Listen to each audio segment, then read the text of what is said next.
Kiray! Nagutang ka nga ng Ano po, inay? Ila dyan ulis. Magutang ka nga ng pasit kanton, doon ka lang, Chansuling? Ila dyan Ah, sige Kiray. po. Opo, Ah, Nay. Chansuling, mautang Ito daw na po si yung mama ng toyo, pansit Nay. kanton. Ito na po yung Utang na naman. Tutugtog na yan, Nay. Ah, ito na. Salamat Wala po. ka dito.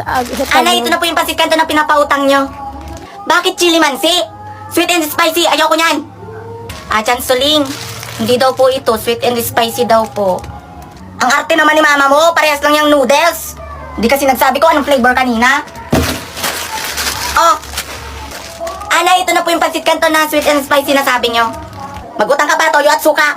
Nay, ba't hindi nyo pa sinabay sa pansit kanton? Baka pagalitan ako ni Chansuling, baka sabihin pabalik-balik ako. Magutang ka na!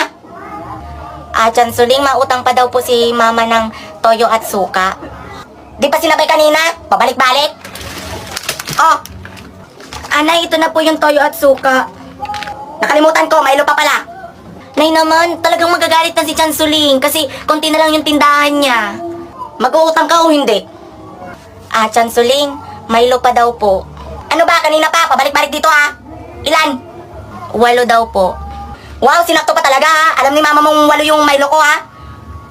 Busin nyo na kayo yung tinta ko. Ana, ito na po yung Milo. Sabi ni Chansuling, sinakto mo pa daw talaga. Eh, ito na nga lang daw yung Milo nila. Sinabi niya yon? Teka lang. Tapang talaga ng nanay ko. Ah, Chansuling? O ano? Para utang ka. Ito naman, babayaran naman kita mamaya. Ito naman. Siguraduhin mo na makakabalik.